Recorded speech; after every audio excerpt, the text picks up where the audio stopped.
All right, everybody. Welcome to the first podcast and vlog of Traverse Counseling Services. I say podcast and vlog because we're recording these at the same time. So if I use the terms interchangeably, that's why. I'm Josh Zello. I'm the owner and founder of Traverse Counseling Services, and this is Andrew Cudd. He's one of the counselors on staff, and he's been with us since the get-go of Traverse.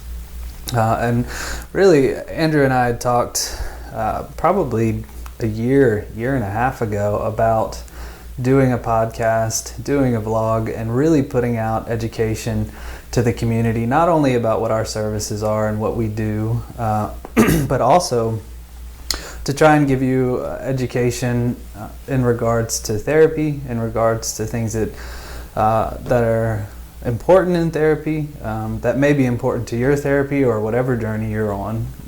So we have a couple of things in mind as far as how that's going to be helpful, whether that's book reviews or having people on with us. Obviously, we're going to interview our own counselors, but hopefully we'll be able to pull from the community as well. Maybe various authors. I don't know. We're really open to ideas there and feedback from you. I'd love to know what you think we should be doing, but really we really want to put education into your hands in an easy way. And podcasting is obviously free. Vlogging is obviously free. You don't have to pay anything to listen to us. And I don't know that we're really that good enough at it right now to charge anything. We'll find out. We will find out. So Andrew, anything you want to tack on to that as far as why we're doing this? Yeah, for sure. So, I think probably over the last couple of years, you and I both have probably clocked several hundred hours of listening to podcasts. And a lot of the conversations that we've had, clearly show that, it's a very productive thing. I mean, it's a world of knowledge at your fingertips, and it's free, which is great. So, one of the things that I found unique about some of the people that I was listening to is that they had social media accounts. So if I had a specific question, I could shoot them a message, and more times than not, they would get back to me to answer my questions, or they would even include my question on a future Q&A, which is something that we want to do. Now, I would like to throw out a little bit of a caveat. Traverse does have several social media platforms. However, we are not going to... No, you're good, dude. Roll with it. We're not going to receive messages on those social media outlets, specifically for safety reasons. So, for example, if someone reached out to us in crisis, we probably won't review the social media accounts frequently enough to ensure someone's safety. So what we've talked about doing is actually providing a telephone number to which people can text us any questions, or like Josh said, any recommendations or things, special topics that you would like to be covered. So a way to do that is you could text us at 423-310-8206. Or feel free to email us at admin@infotraverse.com. Like you said, we can cover a myriad of topics. We have 4 other therapists in our office. So one of the hot topics right now is the Enneagram. So we have Wes Nichols, who is a Enneagram Sherpa. That dude's forgotten more about the Enneagram than I'll ever actually know. So anyway, I think you and I both have just a long reach of people, mentors, professors, business people. We both have family members who work against sex trafficking, which is also a hot topic. So whatever your recommendations or suggestions or questions you might have, again, please feel free to let us know. One last thing I would like to touch on is for those who might be a little conflicted about starting counseling for themselves. Let us know your concerns.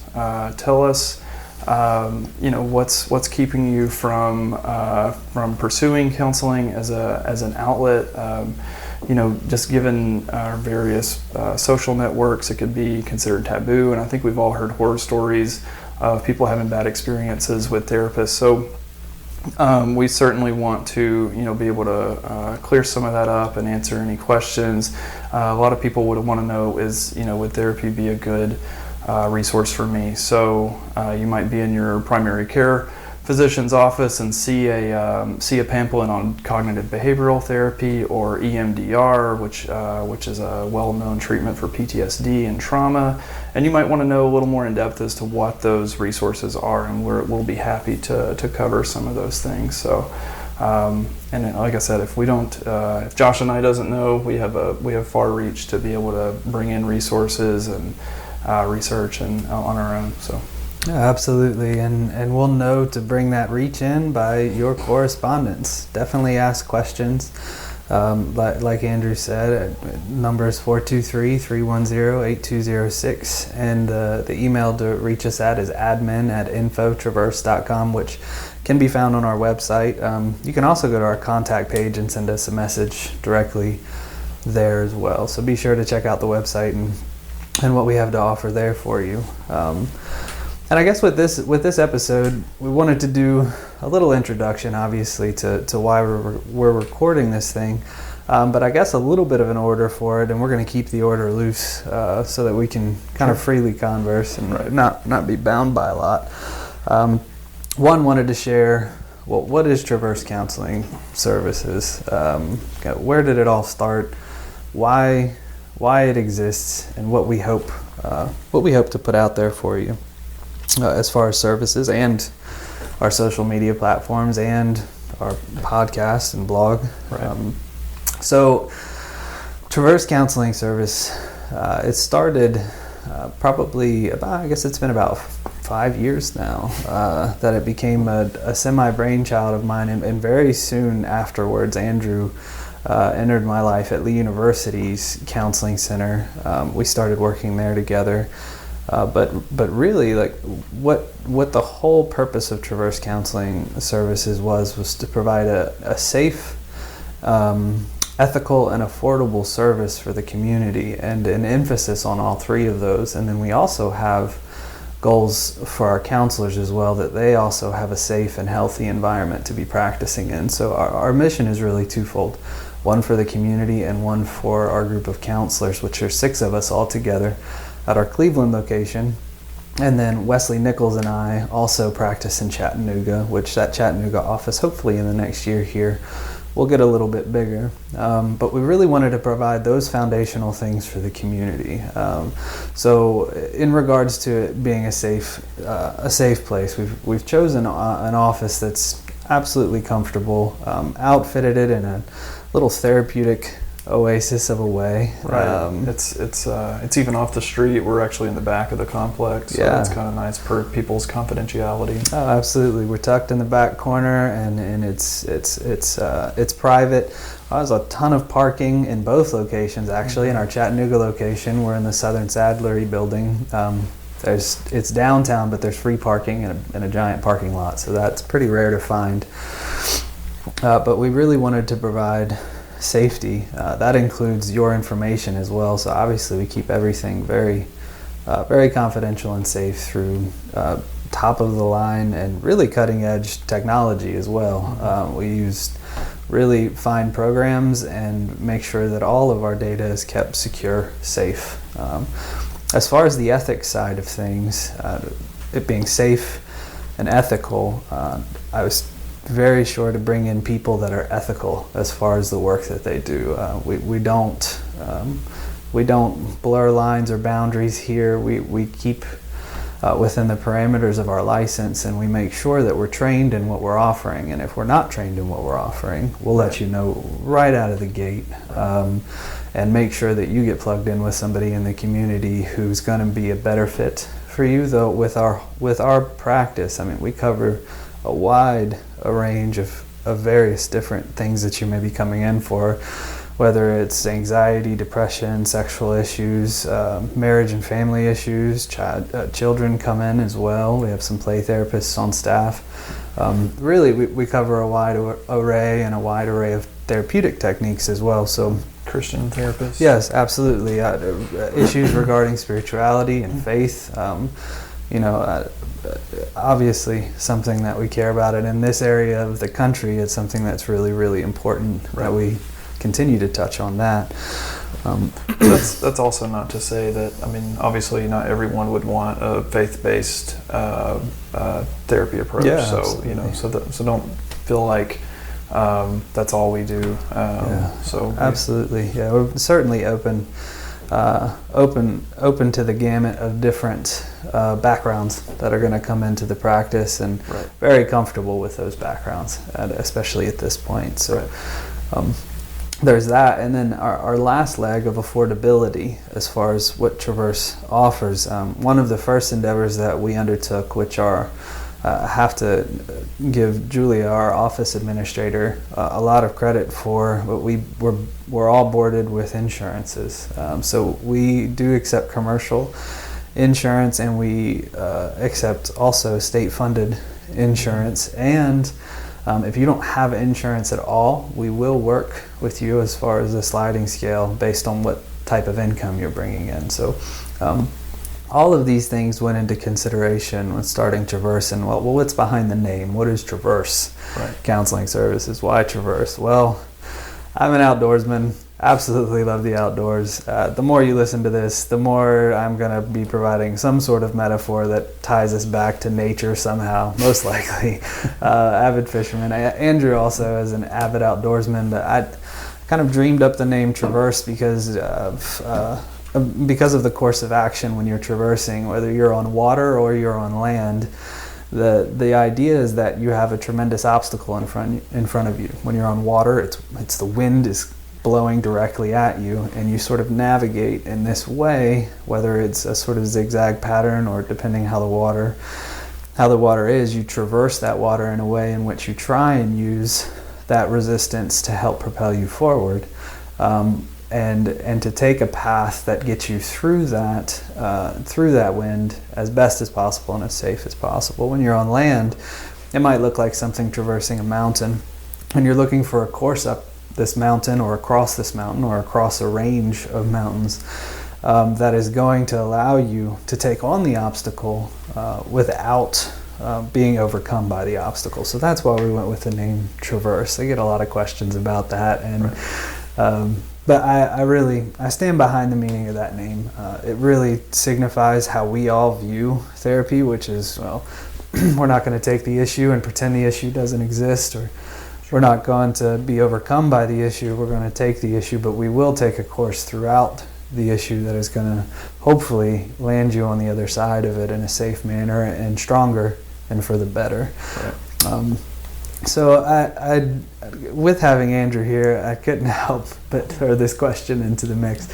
Andrew, like I said, has been just a massive part of the process and putting things together, and really coming alongside of me and us looking forward and setting a future and trajectory for the practice.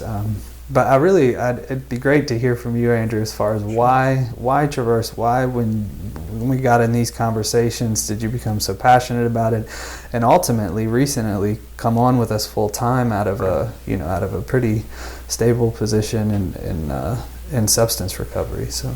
Right. Yeah, so I think part of that,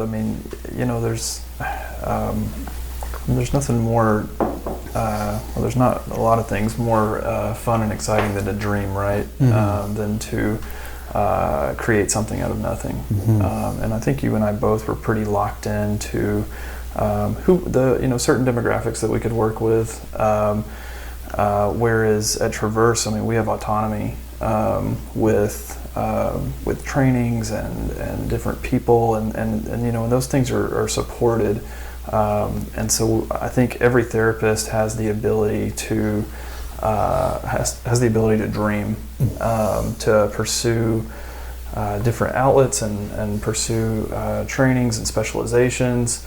And so, that's one of the things that attracted me is, again, like you said, to be able to impact the community. Mm-hmm. And I think part of being able to make a legitimate impact is for the clinicians to be able to, pursue their passions, pursue their dreams, not be so locked in to certain modalities or certain aspects of a job to where it's hard to grow. And I feel like that's what Traverse offers for clinicians, especially, is an opportunity to grow.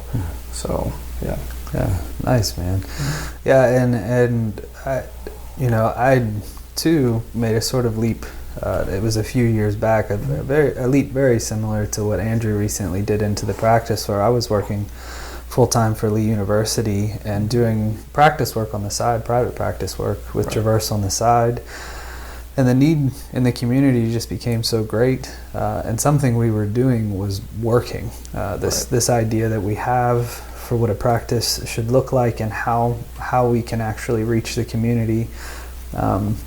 It pulled me in, even though it was sort of my vision at the time. I didn't expect that it would be what it is now, and it's obviously great to have Andrew on and our other counselors into the practice. Really, they're the backbone of what we do, and I can say that assuredly. And absolutely, like going into the workplace for us is, and I think I can speak for all of us, it's a joy to do. It's like a privilege to do, an honor to do, the way we have things set up. So we have healthy counselors here for healthy reasons.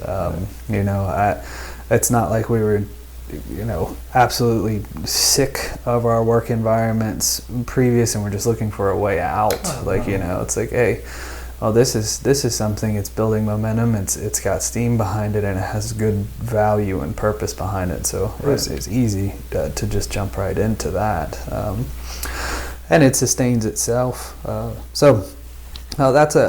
think that's a good glimpse into what Traverse Counseling Services is, what it is that's behind the scenes, why it is that we wanted to do this, which I'm still sort of baffled and in awe. Even every time I look at the website, I'm like, man, that's like this is actually happening. And even just sitting down right now and talking right now, it's sort of blowing my mind that we're even doing this. And I don't mind to be sort of perfectly open and candid about that. You're going to get a lot of that with us. And pretty real. Yeah, pretty much. Cool. So one of the other things we wanted to talk about, I know it's sort of a sharp transition, but we wanted to take some time too to talk about why therapy may be important for you, or important for a family member or a friend. What are the actual benefits of therapy? Why pursue it? And I was thinking about that on the way over to record this evening, and I had sort of like these elaborate thoughts, and I was thinking, like, just simplify it, Josh. Just simplify it to one thing. And it's actually something I tell my clients frequently, is at the end of the end of the day, it's you and your thoughts. It's you on your pillow, and you are with your thoughts. And a lot of times we're going through things, whether they're mental health concerns or whether they're things in our environment or our circumstances that are impacting us. It's not good to sit with those thoughts alone. It's not good to feel isolated by those thoughts, and really that can make everything feel and be worse. So I think at the end of what I pulled together in the car and really centralized my thoughts, and it was sort of easy to do because, like I said, I tell my clients this all the time. At the end of the day, it's good to have somebody in your court. It's good to have somebody on your side, somebody objective that can hear the scenario, hear what's going on, and give you some open, honest feedback in a very caring way, which you're going to get a lot of at our practice. Like, our counselors genuinely care about people. And I think that's why therapy is so important. Back when sort of Freud kicked this whole thing off, and sort of test piloted therapy, counseling it took big guesses, which we will definitely talk more about that. That's an area of interest for both of us. Origins of therapy, philosophers who impacted it. Oh man, we're gonna nerd you out with that stuff. But really, when we go back to Freud, like even he said, he called it catharsis, which is, and that term has morphed a bit, and I'll give you a more modern version of that. But essentially, it's like taking what is here in your head, or here in your heart, or here in your soul, however you want to word that, whatever's comfortable for you, and actually letting it out of you and putting it somewhere else other than just in your mind, body, soul. And anything that happens beyond that is a bonus. That's basically how I view the benefits of therapy. And there's a lot that can happen beyond that. So there's a lot of bonuses of therapy. I've seen people make some of the most dramatic changes in their life in just a few sessions, or even make slow changes over years of therapy, but surely in better places. And I was once leading a support group for depression, and was struck by this idea of trajectory. And I got up to the whiteboard and I drew this outline, and I've shared it with everybody I work with. So Andrew is familiar with what I'm going to say. But I think you have to look at your life and see what trajectory are you on. Like, where are you going to land 10 years from now if your life stays on the course that it is? If your thoughts stay on the course that they are, if your behaviors stay on the course that they are, right? Where are you going to end in 10 years? And you can think about therapy as an attempt to shift by the smallest degree what that trajectory is now. So that's how I like to view it. It's like, well, we can view progress as a large shift in trajectory. We can view progress as a small shift in trajectory. It actually doesn't matter, because if you shift the trajectory now, everything changes on your path forward, right? Like that's how I see it. If we have point A to point B, now, we can shift that just 5 degrees. Like, your point B is in a totally different place. It's almost like that quote, like, do things today that your future self will thank you for. Yeah, bingo. Yeah, absolutely, man. That's precisely what it is. So concisely, that's how I see that therapy can be beneficial for people. That's why I see the importance of therapy. But of course, that's just in my own mind. I'd love to hear, Andrew, kind of your thoughts on that as well. Sure, yeah. So, in the Southeast, and I'm sure in other parts of the world, I feel like a lot of people view the ups and downs of life as a blessing or a curse. Where, therapy can certainly be an outlet, to have someone with a non-biased opinion, someone who is not, a friend or a family member who has, a history with you, who, based off of their own agenda is going to give you, feedback that sometimes keep us stuck and making the same choices, the same decisions over and over and over again. Where, a therapist who, again, is non-biased can maybe point out some of these things. And I think we've all, had a family member, had people, blatantly tell us, things that they're seeing, and we don't listen, but then a stranger says something to us, and it's just like we have this aha moment. The cool thing with therapy is that, we've been trained, to give the appropriate feedback for those aha moments. It's not just based off of, a gut feeling. It's backed by, academic pursuit and research and interventions that are proven to work.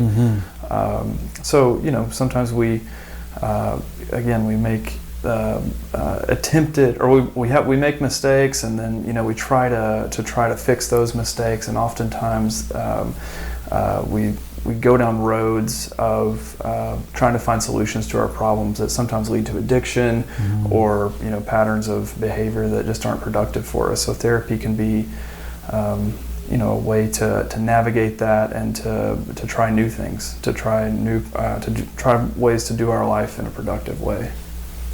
Yeah, absolutely, man. And that's a pretty natural transition to talking a little bit about our approaches, right? Well, each therapist is going to have their own approach to therapy, and I say that, and it sounds it sounds sort of odd to say something like that, as if it's mechanical. Actually, I just cue you in, at least for our practice, it's actually not mechanical. It's, to use a very overused word, pretty organic in our practice. Like, sure.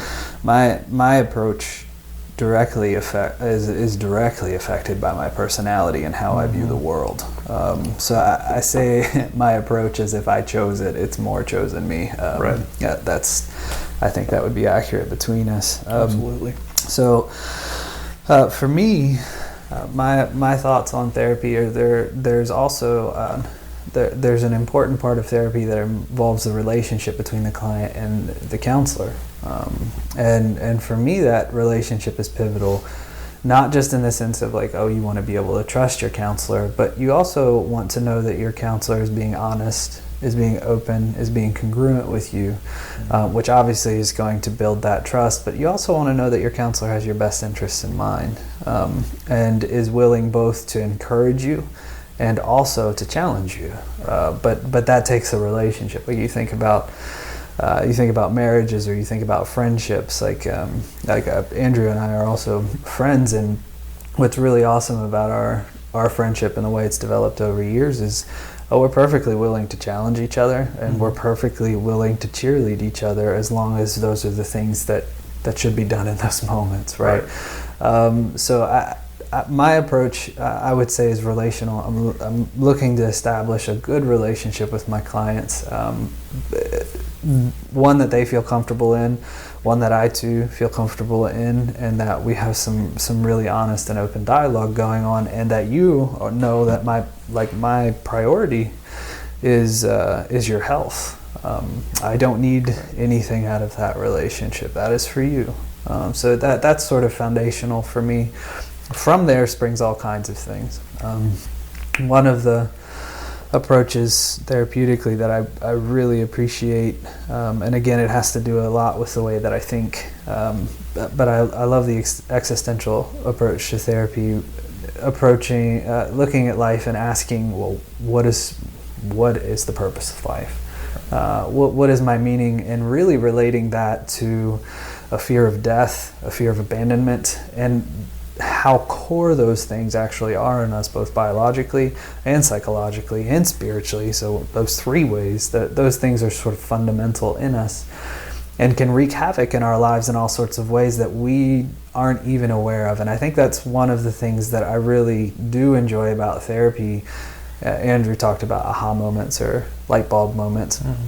A lot of times the light bulb moments that are taking place in the therapy session with me are these moments of, oh my goodness, I didn't realize how much that thought was governing my life. I didn't realize how my lack of sense of purpose and meaning, or how my lack of established values, was wreaking havoc on my relationships, my career, my spiritual life, and really driving me into the ground. So the existential approach really allows us to tease those things out. And that's sort of intermingled with a psychodynamic approach, which also looks back into your life and says, okay, where have you come from? Where have you come from? What have you experienced in your life up to this point? And how has that impacted you? And how might we see shifts in that?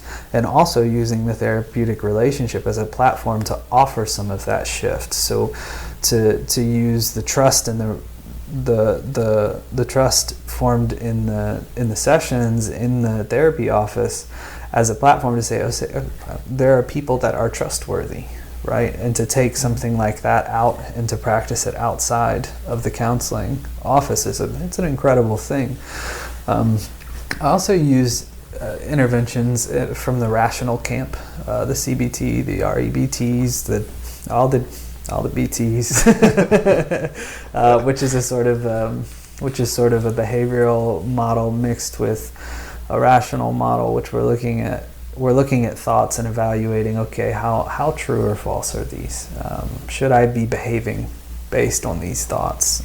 Or how should I be behaving? Or how could I be behaving? Or evaluating those those things and trying to make shifts based on what is rational and what is not, and that takes time. It's just because you know something doesn't mean that you believe it, right? Like we have to operationalize the knowledge that you may carry about how your life could be into something that you believe enough to actually do. So I guess that's in short kind of the way that I approach therapy, and I see a wide range. I've seen a wide range of issues in the decade that I've been doing therapy. It's been a very wide array and quite a bit of experiences, which the more you listen, the more I'm realizing right now we're never going to run out of we're never going to run out of things to talk about. So just a wide array of experiences to draw upon, and that's my approach. Andrew, where are you at, man?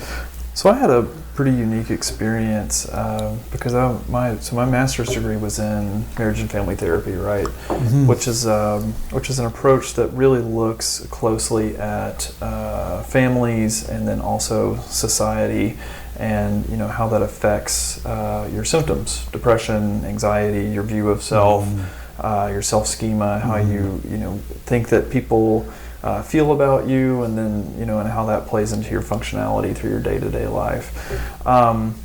So that was kind of my academic backing for counseling, but the cool thing is that I feel like my training, my internships, and my application to counseling was very clinical based, much very similar to yours. Yeah.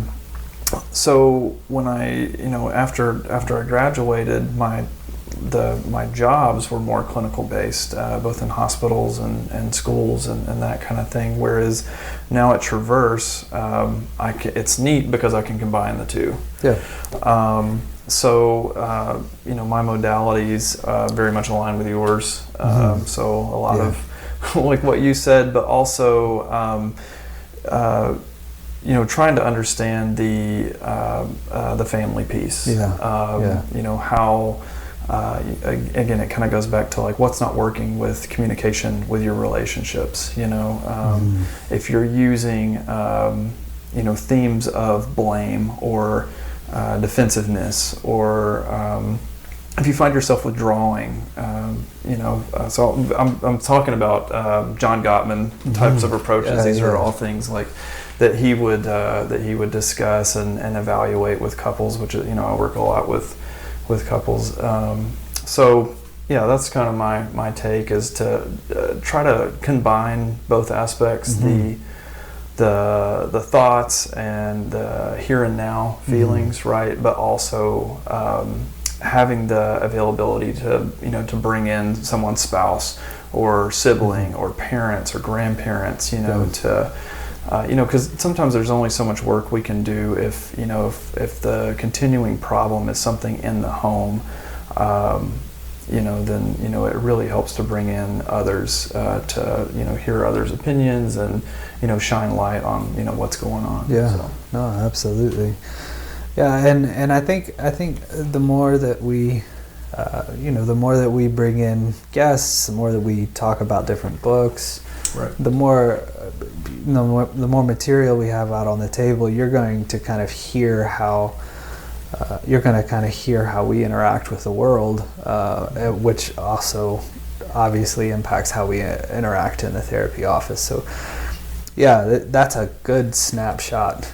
Sure. I think a good snapshot of both of us. And like I said, each counselor in our practice would sit here and say something similar, but would also say, but very different at the same time. I think we all come back to the same core values as therapists, and just diverge in our approaches based on personality, based on experience. It's a cool thing, honestly. And again, just going back to the autonomy in the practice, people's passions. That's what I think is so cool, is that everybody is allowed to dream and thrive and be met with such high quality support and empowerment. Absolutely. And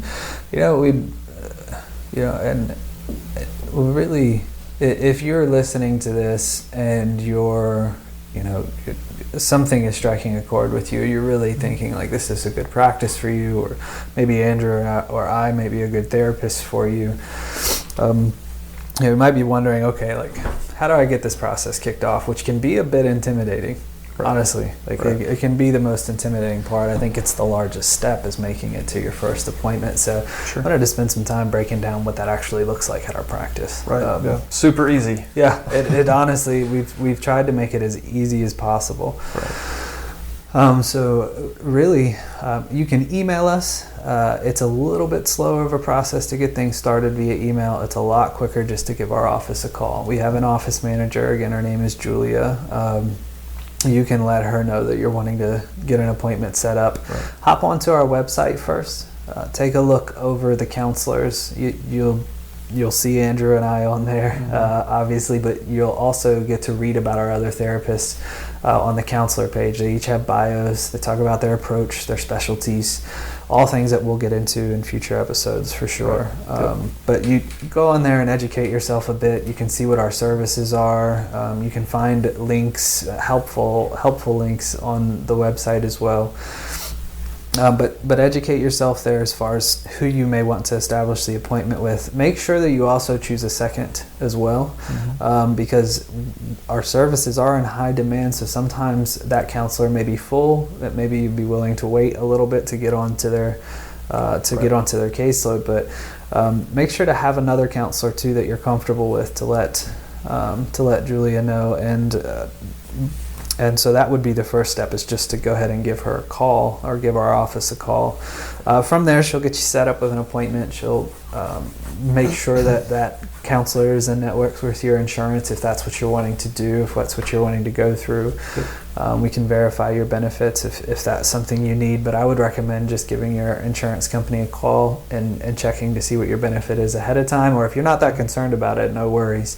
Just get your appointment set up. She'll ask for your telephone number, your email, and with that email, we actually send you electronic paperwork. You can fill that out from a computer, from your cell phone, from a tablet, whatever electronic device you have. You can fill that all out there. It's all HIPAA secured. It's transferred to us through HIPAA secure means or HIPAA compliant means, and it's all encrypted. So that information's not accessible. And then we store it in an electronic medical record system that's also encrypted and secured. So nobody's going to find out your information. Yeah, absolutely. So you'll fill that out. It'll go to us. You can attach your insurance card to that as well, which is super helpful for us.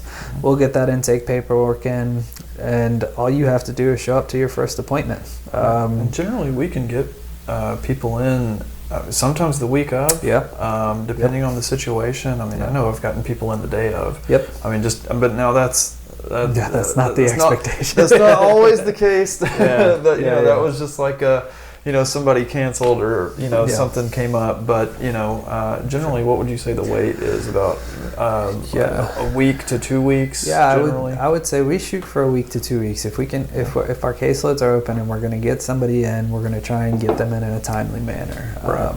So that's our approach in that. And what's really cool is our systems as well. If you endorse that with Julia over the phone, it'll actually send you a text reminder 48 hours in advance, which is really, really helpful. And you can respond if you need to cancel or confirm that appointment. Right. You don't have to call. You can just hit yes or no. Yeah, you can do that right through the text messaging system. And when you show up to either one of our offices, you just roll right into the waiting room. The way we have things set up too with our office is that our payments are also automated, and so you don't have to check in with a receptionist. You can have the comfort of just coming right into the waiting room, making yourself a cup of coffee and having a seat, and your counselor comes down, scoops you out of the waiting room, and you guys get to talk. So it's a painless process, at least in practicality. I know that the thought process behind it might be a little bit more difficult and it's harder to work through, but hopefully some of the things we talked about today alleviate any sort of anxiety or some of the anxiety of setting up that appointment. Right. And again, if you have a concern, if you have a question about any of that, feel free to shoot us a text or an email, and we want to be able to help. Yeah, absolutely. And I think that's that's really that's kind of where we run out for today, though. It's like if I just want to reiterate that we're open to any questions. We keep this rated so that kids can listen to it, obviously, and we'll let you. We might do some PG-13. Yeah. Do a little caveat at the beginning of kids not allowed on this. So obviously keep your questions as appropriate as possible, but at the same time we get that it's not all the time that the question can be totally appropriate in our field. So I would totally understand that. But if you have maybe you have a book that you want us to take a look at. Maybe you have a person that you'd love to hear on. I mean, we're not. We have a far-reaching network. Yes. I mean, we're not going to land a celebrity in the first couple months of this thing, but if there's we might get John Travolta. Yeah. Talk about Scientology. Yeah, there you go. That would be awesome. That would be an interesting conversation. But please, again, you can email us any questions you'd like us to answer, and we really appreciate you guys listening to the first one. I don't think we've experienced any technical difficulties. I'll find when we other than me stumbling over my words a little bit. Yeah, you might hear a couple blips in the beginning where we've spliced some things together. We're just honestly a little bit. There might have been some under the breath over PG-13 feedback from my end.